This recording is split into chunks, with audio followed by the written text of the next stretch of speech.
When I was going down the Tigris and Euphrates rivers many years ago with a party of English travelers, I found myself under the direction of an old Arab guide whom we hired up at Baghdad, and I have often thought how that guide resembled our barbers in certain mental characteristics. He thought that it was not only his duty to guide us down those rivers and do what he was paid for doing, but also to entertain us with stories curious and weird, ancient and modern, strange and familiar. Many of them I have forgotten, and I am glad I have, but there is one I shall never forget. The old guide was leading my camel by its halter along the banks of those ancient rivers, and he told me story after story until I grew weary of his storytelling and ceased to listen. I have never been irritated with that guide when he lost his temper as I ceased listening, but I remembered that he took off his Turkish cap and swung it in a circle to get my attention. I could see it through the corner of my eye, and I determined not to look straight at him for fear he would tell another story. But although I am not a woman, I did finally look, and as soon as I did, he went right into another story.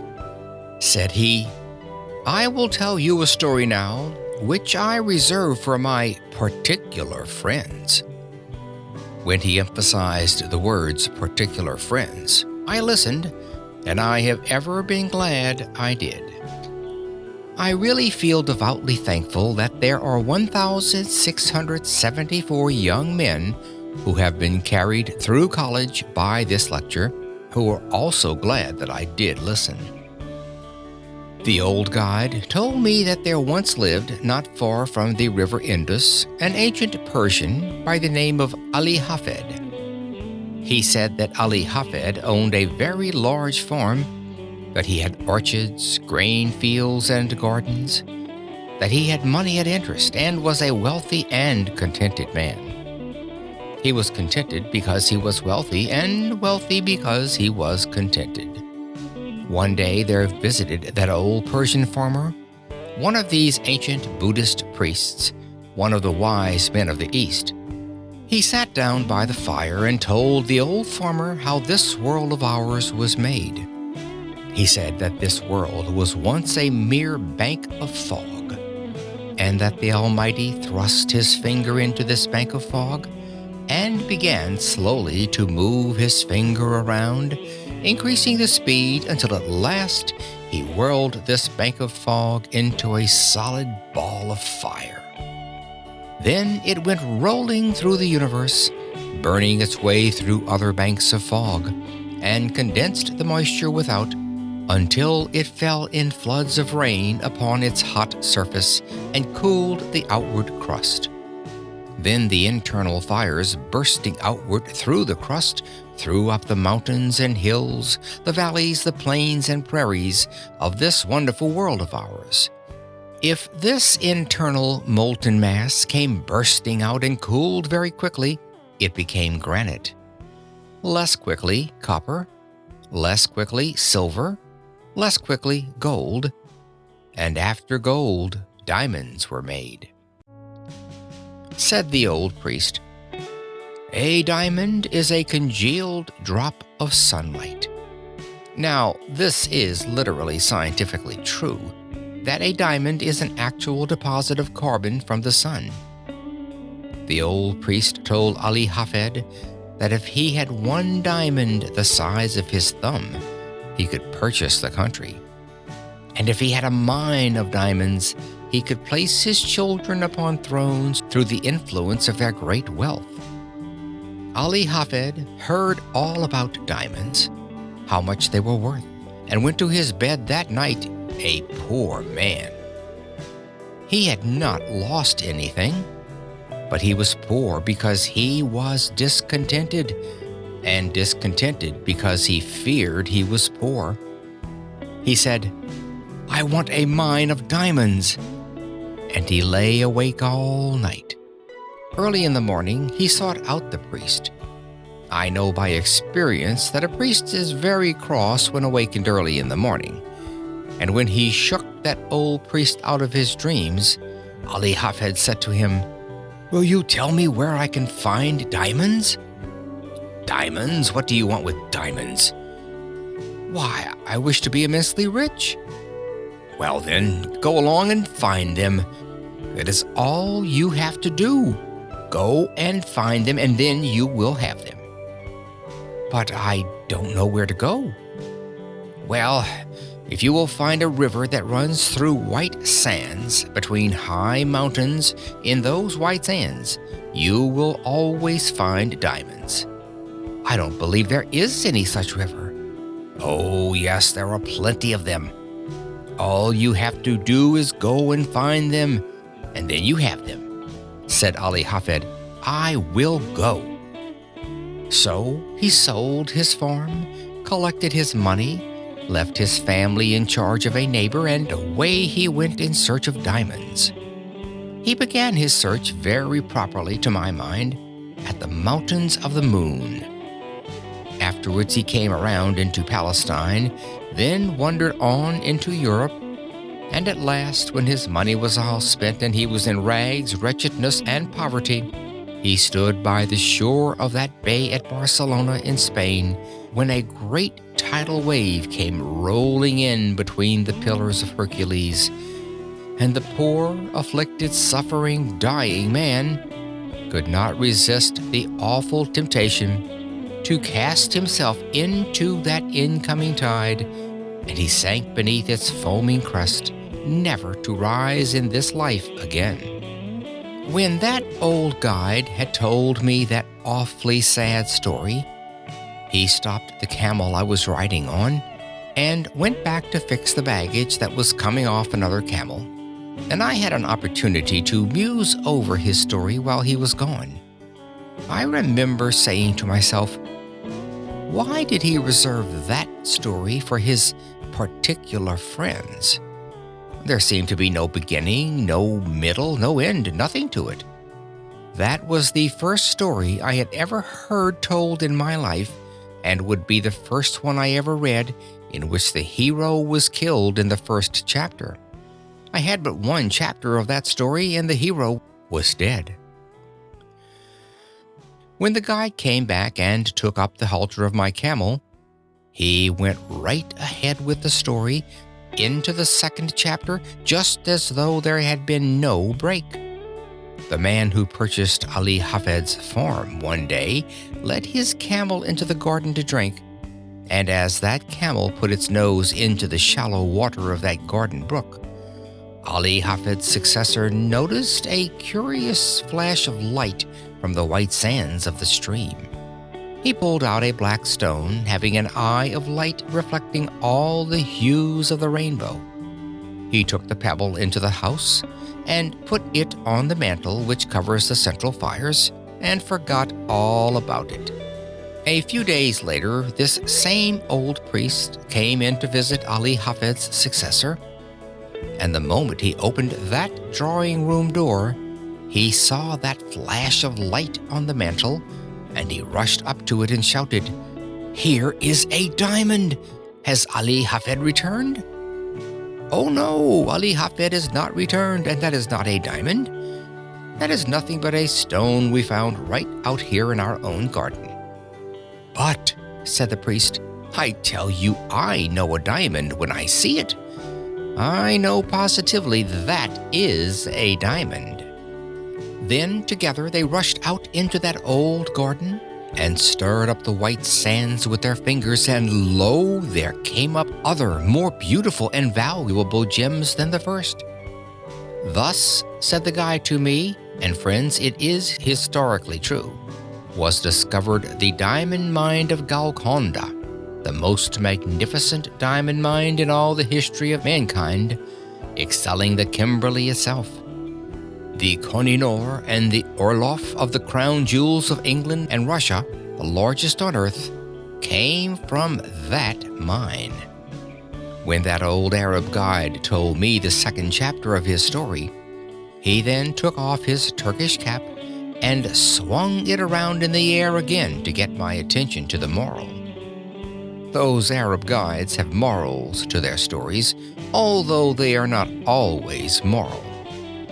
As he swung his hat, he said to me, "Had Ali Hafed remained at home and dug in his own cellar, or underneath his own wheat fields, or in his own garden, instead of wretchedness, starvation, and death by suicide in a strange land, he would have had acres of diamonds. For every acre of that old farm, yes, every shovelful, afterward revealed gems which since have decorated the crowns of monarchs." When he had added the moral to his story, I saw why he reserved it for his particular friends. But I did not tell him I could see it. It was that mean old Arab's way of going around a thing like a lawyer to say indirectly what he did not dare say directly, that, in his private opinion, there was a certain young man then traveling down the Tigris River that might better be at home in America. I did not tell him I could see that, but I told him his story reminded me of one, and I told it to him quick, and I think I will tell it to you.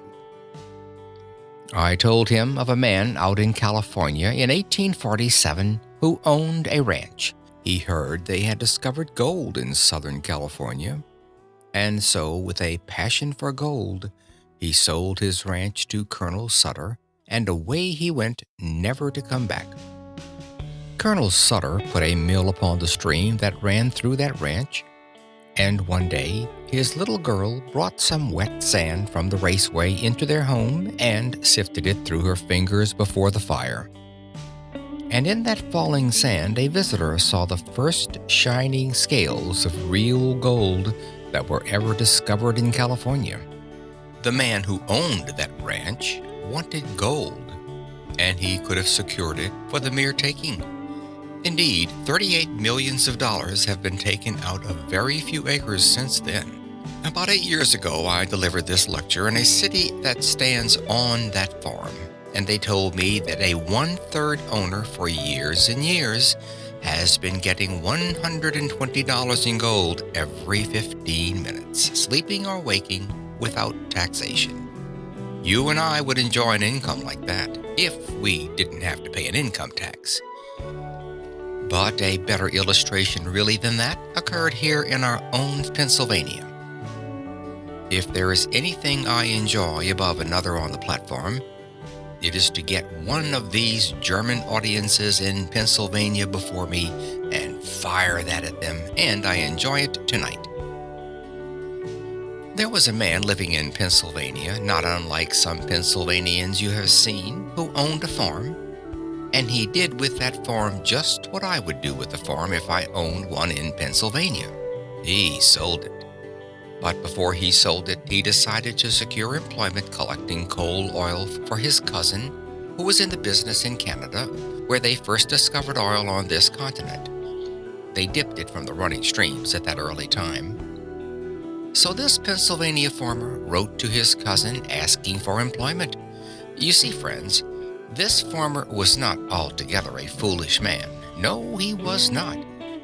He did not leave his farm until he had something else to do. Of all the simpletons the stars shine on, I don't know of a worse one than the man who leaves one job before he has gotten another. That has a special reference to my profession and has no reference whatever to a man seeking a divorce. When he wrote to his cousin for employment, his cousin replied, "I cannot engage you because you know nothing about the oil business." Well, then the old farmer said, "I will know," and with most commendable zeal, characteristic of the students of Temple University, he set himself at the study of the whole subject. He began away back at the second day of God's creation, when this world was covered thick and deep with that rich vegetation which since has turned to the primitive beds of coal. He studied the subject until he found that the drainings really of those rich beds of coal furnished the coal oil that was worth pumping, And then he found how it came up with the living springs. He studied until he knew what it looked like, smelled like, tasted like, and how to refine it. Now, said he in his letter to his cousin, I understand the oil business. His cousin answered, All right, come on. So he sold his farm, according to the county record, for $833, even money, no sense. He had scarcely gone from that place before the man who purchased the spot went out to arrange for the watering of the cattle. He found the previous owner had gone out years before and put a plank across the brook back of the barn, edgewise into the surface of the water just a few inches. The purpose of that plank at that sharp angle across the brook was to throw over to the other bank a dreadful-looking scum through which the cattle would not put their noses. But with that plank there to throw it all over to one side, the cattle would drink below, and thus that man who had gone to Canada had been himself damming back for 23 years a flood of coal oil which the state geologists of Pennsylvania declared to us 10 years later was even then worth $100 million to our state. And 4 years ago, our geologist declared the discovery to be worth to our state $1,000 million. The man who owned that territory on which the city of Titusville now stands, and those Pleasantville valleys, had studied the subject from the second day of God's creation clear down to the present time. He studied it until he knew all about it, and yet he is said to have sold the whole of it for $833. And again I say, no sense. But I need another illustration. I found it in Massachusetts, and I am sorry I did because that is the state I came from. This young man in Massachusetts furnishes just another phase of my thought. He went to Yale College and studied mines and mining, and became such an adept as a mining engineer that he was employed by the authorities of the university to train students who were behind their classes. During his senior year, he earned $15 a week for doing that work. When he graduated, they raised his pay from $15 to $45 a week and offered him a professorship, and as soon as they did, he went right home to his mother. If they had raised that boy's pay from $15 to $15.60, he would have stayed and been proud of the place. But when they put it up to $45 at one leap, he said, Mother, I won't work for $45 a week. The idea of a man with a brain like mine working for $45 a week. Let's go out in California and stake out gold mines and silver mines and be immensely rich. Said his mother, Now, Charlie, it is just as well to be happy as it is to be rich. Yes, said Charlie, but it is just as well to be rich and happy too. And they were both right about it. As he was an only son and she a widow, of course he had his way. They always do. They sold out in Massachusetts, and instead of going to California, they went to Wisconsin, where he went into the employ of the Superior Copper Mining Company at $15 a week again, but with the proviso in his contract that he should have an interest in any mines he should discover for the company. I don't believe he ever discovered a mine, and if I am looking in the face of any stockholder of that copper company, you wish he had discovered something or other. I have friends who are not here because they could not afford a ticket, who did have stock in that company at the time this young man was employed there. This young man went out there, and I have not heard a word from him. I don't know what became of him, and I don't know whether he found any mines or not, but I don't believe he ever did. But I do know the other end of the line. He had scarcely gotten out of the old homestead before the succeeding owner went out to dig potatoes. The potatoes were already growing in the ground when he bought the farm, and as the old farmer was bringing in a basket of potatoes, it hugged very tight between the ends of the stone fence. In Massachusetts, our farms are nearly all stone wall. There, you are obliged to be very economical of front gateways in order to have some place to put the stone. When that basket hugged so tight, he set it down on the ground, and then dragged on one side and pulled on the other side. And as he was dragging that basket through, this farmer noticed in the upper and outer corner of that stone wall, right next to the gate, a block of native silver 8 inches square. That professor of mines, mining, and mineralogy, who knew so much about the subject that he would not work for $45 a week, when he sold that homestead in Massachusetts, sat right on that silver to make the bargain.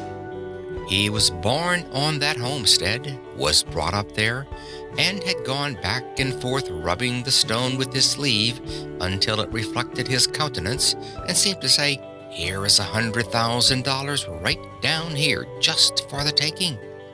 But he would not take it. It was in a home in Newburyport, Massachusetts, and there was no silver there.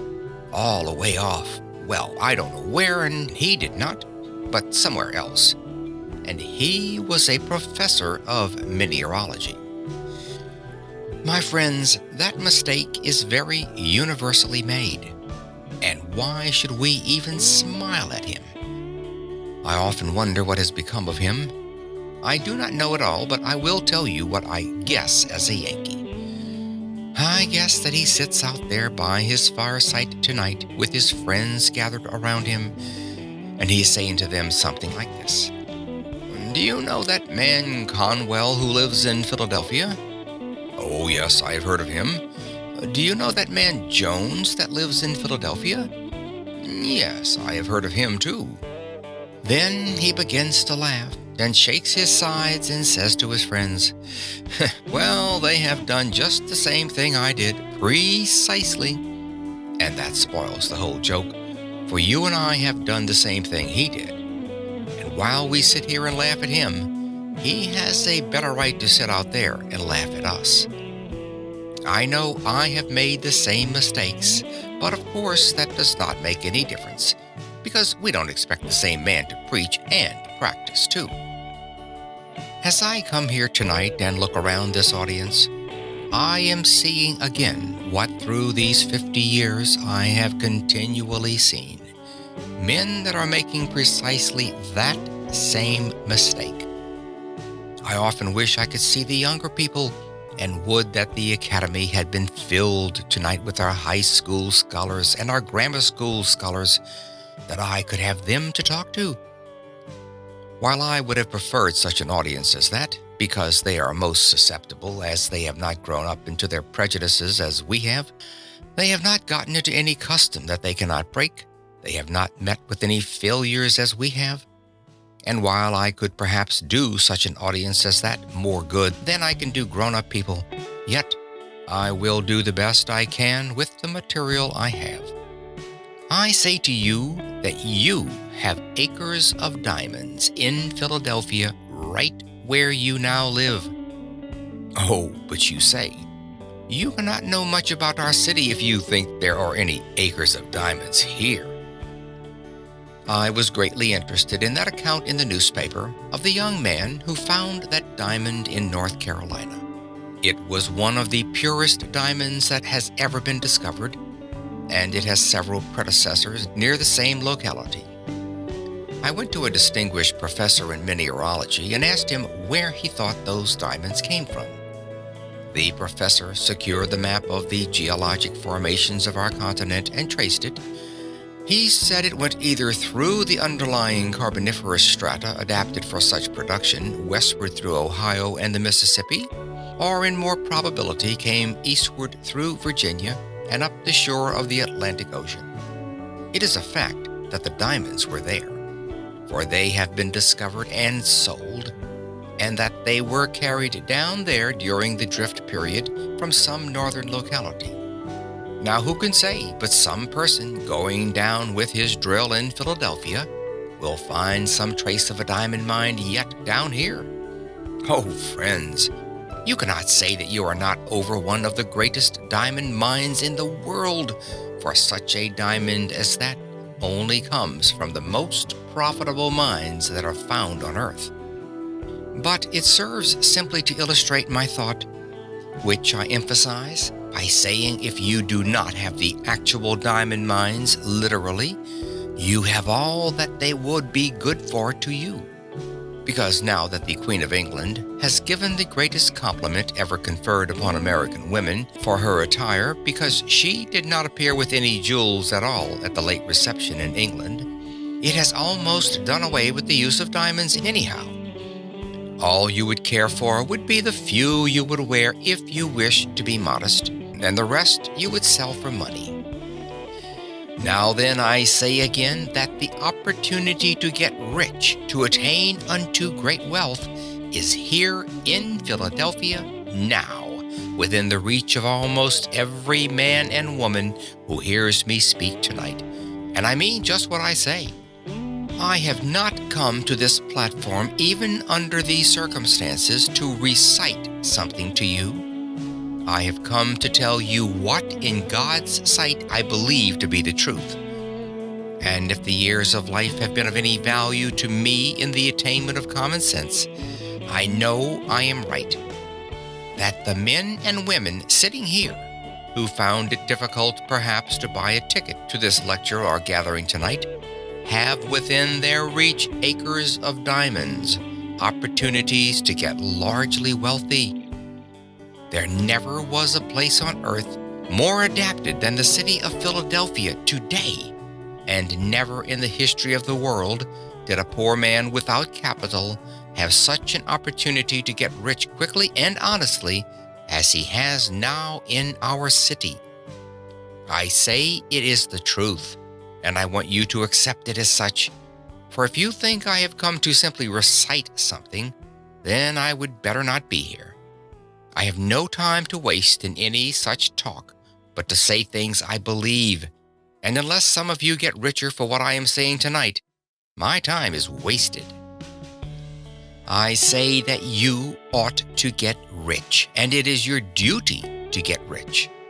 How many of my pious brethren say to me, "Do you, a Christian minister, spend your time going up and down the country advising young people to get rich, to get money?" Yes, of course I do. They say, "Isn't that awful? Why don't you preach the gospel instead of preaching about man's making money?" Because to make money honestly is to preach the gospel. That is the reason. The men who get rich may be the most honest men you find in the community. "Oh, but," says some young man here tonight, "I've been told all my life that if a person has money, he is very dishonest and dishonorable and mean and contemptible."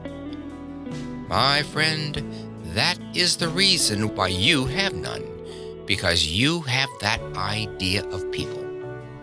The foundation of your faith is altogether false. Let me say here clearly, and say it briefly, though subject to discussion which I have not time for here, 98 out of 100 of the rich men of America are honest. That is why they are rich. That is why they are trusted with money. That is why they carry on great enterprises and find plenty of people to work with them. It is because they are honest men. Says another young man, "I hear sometimes of men that get millions of dollars dishonestly." Yes, of course you do, and so do I. But they are so rare a thing in fact that the newspapers talk about them all the time as a matter of news until you get the idea that all the other rich men got rich dishonestly. My friend, you take and drive me, if you furnish the auto, out into the suburbs of Philadelphia and introduce me to the people who own their homes around this great city. Those beautiful homes with gardens and flowers, those magnificent homes so lovely in their art. And I will introduce you to the very best people in character as well as in enterprise in our city, and you know I will. A man is not really a true man until he owns his own home, and they that own their homes are made more honorable and honest and pure and true and economical and careful by owning the home.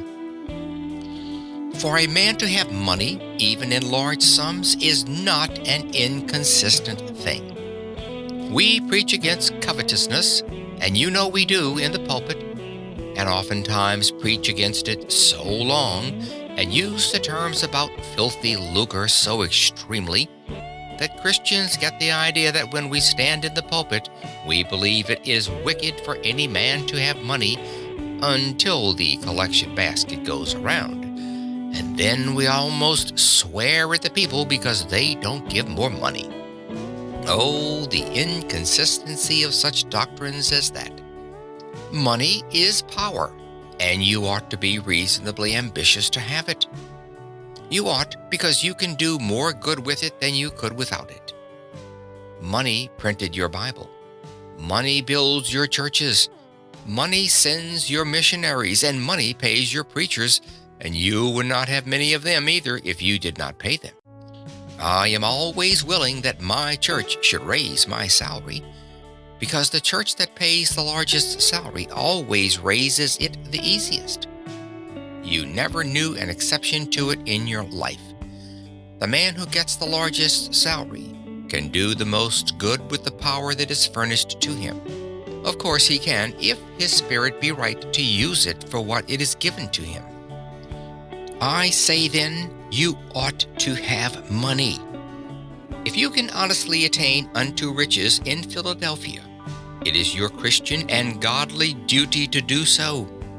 It is an awful mistake of these pious people to think you must be awfully poor in order to be pious. Some men say, "Don't you sympathize with the poor people?" Of course I do, or else I would not have been lecturing these years. I won't give in but what I sympathize with the poor, but the number of poor who are to be sympathized with is very small.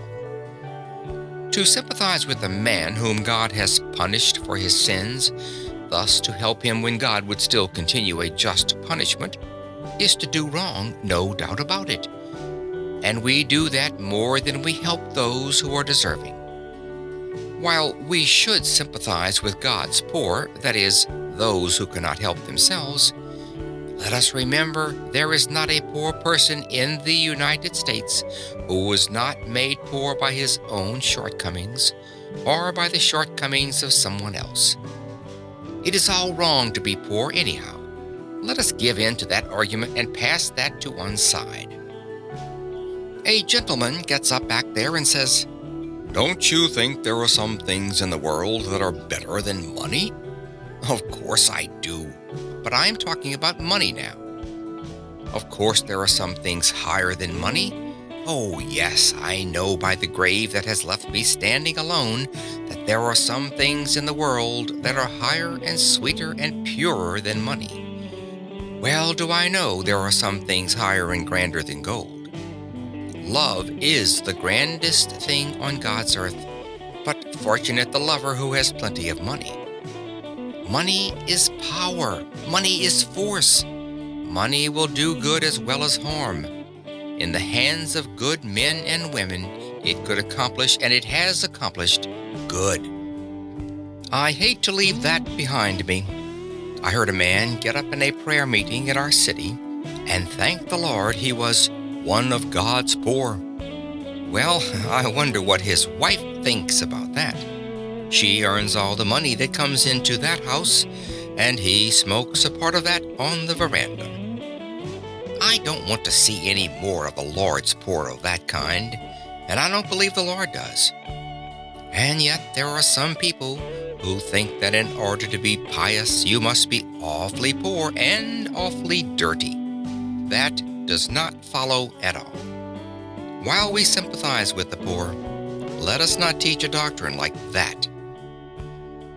Yet the age is prejudiced against advising a Christian man, or as a Jew would say, a godly man, from attaining unto wealth. The prejudice is so universal, and the years are far enough back, I think, for me to safely mention that years ago up at Temple University, there was a young man in our theological school who thought he was the only pious student in that department. He came into my office one evening and sat down by my desk and said to me, "Mr. President, I think it is my duty, sir, to come in and labor with you." "What has happened now?" said he. "I heard you say at the academy at the Pierce School commencement that you thought it was an honorable ambition for a young man to desire to have wealth, and that you thought it made him temperate, made him anxious to have a good name, and made him industrious. You spoke about man's ambition to have money helping to make him a good man. Sir, I have come to tell you the Holy Bible says that money is the root of all evil." I told him I had never seen it in the Bible and advised him to go out into the chapel and get the Bible and show me the place. So he went for the Bible, and soon he stalked into my office with the Bible open, with all the bigoted pride of the narrow sectarian, or of one who founds his Christianity on some misinterpretation of Scripture. He flung the Bible down on my desk and fairly squealed into my ear, "There it is, Mr. President. You can read it for yourself." I said to him, "Well, young man, you will learn when you get a little older that you cannot trust another denomination to read the Bible for you. You belong to another denomination. You are taught in the theological school, however, that emphasis is exegesis. Now, will you take that Bible and read it yourself and give the proper emphasis to it?" He took the Bible and proudly read, "The love of money is the root of all evil." So I say that when he quoted right, of course, he quoted the absolute truth. The love of money is the root of all evil. He who tries to attain unto it too quickly or dishonestly will fall into many snares, no doubt about that. The love of money. What is that? It is the making an idol of money, and idolatry, pure and simple everywhere, is condemned by the Holy Scriptures and by man's common sense. The man that worships the dollar instead of thinking of the purposes for which it ought to be used, the man who idolizes simply money, the miser that hoards his money in the cellar or hides it in his stocking, or refuses to invest it where it will do the world good, that man who hugs the dollar until the eagle squeals has in him the root of all evil. I think I will leave that behind me now and answer the question of nearly all of you who are asking, is there opportunity to get rich in Philadelphia? Well, now, how simple a thing it is to see where it is, and the instant you see where it is yours. Some old gentleman gets up back there and says, "Mr. Conwell, have you lived in Philadelphia for 31 years and don't know that the time has gone by when you can make anything in this city?" "No, I don't think it is." "Yes, it is. I have tried it." "What business are you in?" "I kept a store here for 20 years and never made over $1,000 in the whole 20 years. "Well, then, you can measure the good you have been to this city by what this city has paid you, because a man can judge very well what he is worth by what he receives. That is, in what he is to the world at this time. If you have not made over $1,000 in 20 years in Philadelphia, it would have been better for Philadelphia if they had kicked you out of the city 19 years and 9 months ago. A man has no right to keep a store in Philadelphia 20 years and not make at least $500,000, even though it be a corner grocery uptown. You say, "You cannot make $5,000 in a store now." Oh, my friends, if you will take only 4 blocks around you and find out what the people want and what you ought to supply and set them down with your pencil and figure up the profits you would make if you did supply them, you would very soon see it. There is wealth right within the sound of your voice. Someone says, "You don't know anything about business. A preacher never knows a thing about business." Well, then I will have to prove that I am an expert. I don't like to do this, but I have to do it because my testimony will not be taken if I am not an expert. My father kept a country store, and if there is any place under the stars where a man gets all sorts of experience in every kind of mercantile transactions, it is in the country store. I am not proud of my experience, but sometimes when my father was away, he would leave me in charge of the store, though fortunately for him that was not very often. But this did occur many times, friends. A man would come in the store and say to me, "Do you keep jackknives?" "No, we don't keep jackknives." And I went off whistling a tune. What did I care about that man anyhow? Then another farmer would come in and say, "Do you keep jackknives?" "No, we don't keep jackknives." Then I went away and whistled another tune. Then a third man came right in the same door and said, "Do you keep jackknives?" "No. Why is everyone around here asking for jackknives? Do you suppose we are keeping this store to supply the whole neighborhood with jackknives? Do you carry on your store like that in Philadelphia?" The difficulty was, I had not then learned that the foundation of godliness and the foundation principle of success in business are both the same precisely.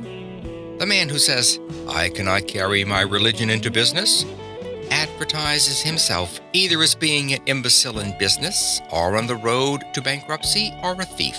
One of the three, sure. He will fail within a very few years. He certainly will if he doesn't carry his religion into business. If I had been carrying on my father's store on a Christian plan, godly plan, I would have had a jackknife for the third man when he called for it. Then I would have actually done him a kindness, and I would have received a reward myself, which it would have been my duty to take. There are some over-pious Christian people who think if you take any profit on anything you sell, that you are an unrighteous man. On the contrary, you would be a criminal to sell goods for less than they cost. You have no right to do that.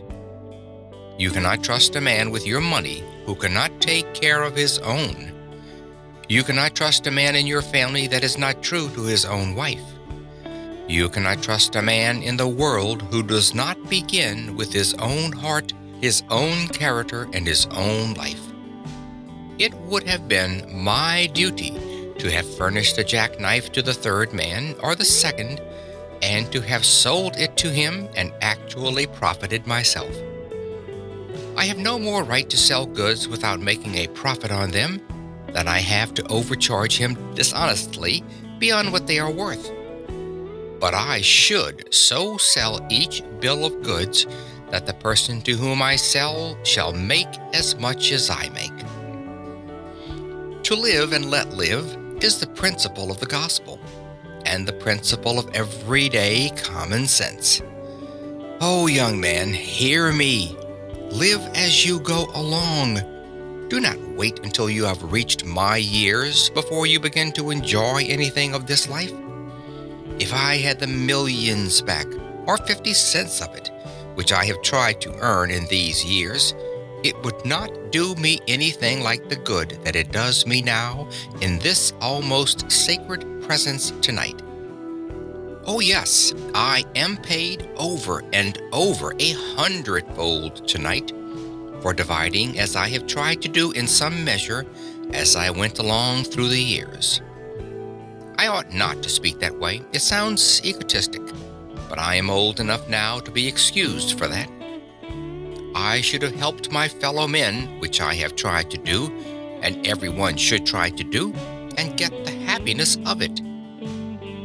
The man who goes home with the sense that he has stolen $1 that day, that he has robbed a man of what was his honest due, is not going to sweet rest. He arises tired in the morning and goes with an unclean conscience to his work the next day. He is not a successful man at all, although he may have laid up millions. But the man who goes through life dividing always with his fellow men, making and demanding his own rights and his own profits, and giving to every other man his rights and profits, lives every day, and not only that, but it is the royal road to great wealth. The history of the thousands of millionaires shows this to be the case. The man over there, who said he could not make anything in a store in Philadelphia, has been carrying on his store on the wrong principle. Suppose I go into your store tomorrow morning and ask, "Do you know neighbor A who lives 1 square away at house number 1240? Oh, yes, I have met him. He deals here at the corner store. Where did he come from? I don't know. How many does he have in his family? I don't know. What ticket does he vote? I don't know. What church does he go to? I don't know and don't care. What are you asking all these questions for? If you had a store in Philadelphia, would you answer me like that? If so, then you are conducting your business just as I carried on my father's business in Worthington, Massachusetts. You don't know where your neighbor came from when he moved to Philadelphia, and you don't care. If you had cared, you would be a rich man now. If you had cared enough about him to take an interest in his affairs, to find out what he needed, you would have been rich. But you go through the world saying, "No opportunity to get rich." And there is the fault right at your own door. But another young man gets up over there and says, "I cannot take up the mercantile business." While I am talking of trade, it applies to every occupation. Why can't you go into the mercantile business? Because I haven't any capital. Oh, the weak and dullish creature that can't see over its collar. It makes a person weak to see these little dudes standing around the corners and saying, "Oh, if I had plenty of capital, how rich I would get." Young man, do you think you are going to get rich on capital? Certainly. Well, I say certainly not. If your mother has plenty of money and she will set you up in business, you will set her up in business supplying you with capital. The moment a young man or woman gets more money than he or she has grown to by practical experience, that moment he has gotten a curse. It is no help to a young man or woman to inherit money. It is no help to your children to leave them money, but if you leave them education, if you leave them Christian and noble character, if you leave them a wide circle of friends, if you leave them an honorable name, it is far better than that they should have money. It would be worse for them, worse for the nation, that they should have any money at all. Oh, young man, if you have inherited money, don't regard it as a help. It will curse you through your years and deprive you of the very best things of human life. There is no class of people to be pitied so much as the inexperienced sons and daughters of the rich of our generation. I pity the rich man's son. He can never know the best things in life. One of the best things in our life is when a young man has earned his own living, and when he becomes engaged to some lovely young woman and makes up his mind to have a home of his own.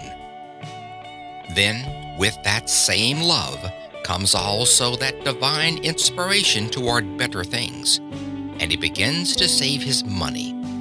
He begins to leave off his bad habits and to put money in the bank. When he has a few $100s, he goes out in the suburbs to look for a home. He goes to the savings bank perhaps for half of the value, and then goes for his wife. And when he takes his bride over the threshold of that door for the first time, he says, in words of eloquence my voice can never touch, "I have earned this home myself. It is all mine, and I divide with thee." That is the grandest moment a human heart may ever know. But a rich man's son can never know that. He takes his bride into a finer mansion, it may be, But he is obliged to go all the way through it and say to his wife, "My mother gave me that, my mother gave me that, and my mother gave me this," until his wife wishes she had married his mother. I pity the rich man's son.